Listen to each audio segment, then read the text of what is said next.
বাহিনী হাতে নিহত প্রত্যেক কৃষক পরিবারকে 1 কোটি টাকা সাহায্য সরকারি চাকরি দিতে হবে। তাতে গত 7 তারিখ নির্বাচন ঘোষণার 4 দিন পরে ছত্তিশগড়ে এমন একটি ঘটনা ঘটে, তাতে 3 জন যারা উড়িষ্যার দিকে ছত্তিশগড় থেকে গরু এবং মহিষ নিয়ে যাচ্ছিলেন, তাদের অনুমতি আছে, রাত্রি 2টা থেকে 3টার মধ্যে তাদের আক্রমণ করে 10-12 জনের দুষ্কৃতিকারী, যারা সেখানকার রায়পুরের বিজেপির বিধায়কের ঘনিষ্ঠ একজন ধরা পড়েছেন এবং এখানে জায়গাতে একজন মৃত হন, হাসপাতালে আরেকজন মৃত হন, পরবর্তী সময় তারা মৃত হন। এই 3 জন কৃষক যারা পরিবহনকারী নেয়। আমরা জানি আমাদের দেশে গরু এবং মহিষ দুধ একটা সময় পর্যন্ত বয়স হয়ে গেলে এগুলিকে আমরা বাঞ্জা বলি। গরু মহিষ চাষের কাজে যেগুলি ব্যবহৃত হয় তাও এক সময় এরকম হয়, এগুলি বিক্রি হয়, এগুলি অন্য অন্য কাজে ব্যবহৃত হয়। কিন্তু বিজেপি সরকার আসার পরে দেখা যায় মব লাঞ্চিং করে এরকম গোপালক যারা, গরু পরিবহনকারী যারা, তাদের উপর আক্রমণ সংঘটিত হয়েছে। এর আগে হরিয়ানাতে পেলো কান সে নিহত হয়েছিল। এই পরিবারগুলিকে আমরা আমাদের কৃষক সভার পক্ষ থেকে 1 লক্ষ টাকা করে গিয়ে দিয়েছি।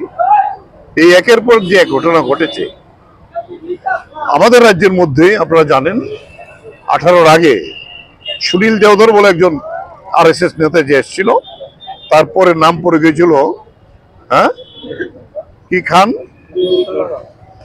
গরুধর পড়েছিল নাম, গরুধর। বিশালগড়ে প্রথম এরকম গরু ধরে আক্রমণ করে। কুমারঘাটে এখনো বিজেপির অনেক নেতা কুমারঘাটে দেখা যায় একের পর এক এরকম ঘটনাগুলি ঘটাচ্ছে। তো এর প্রতিবাদে আমরা আজকে গোটা দেশে সারা ভারত কৃষক সভা এই প্রোগ্রাম নিয়েছে আমাদের।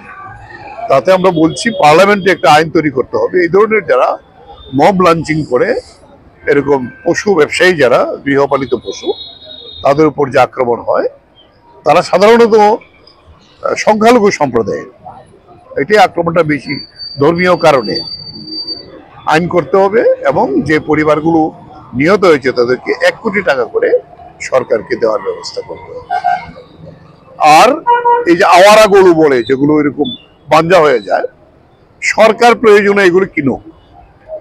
গরু বাজার বিভিন্ন জায়গাতে বিজেপি সরকার আসার পরে সরকারি বাজারকে বন্ধ করে দিয়েছে, বিক্রি নিষিদ্ধ করে দেওয়া হয়েছে। অথচ ভারতবর্ষ পৃথিবীতে 2য় গো মাংস রপ্তানিকারক দেশ এবং তার প্রধান হয়েছে উত্তরপ্রদেশ।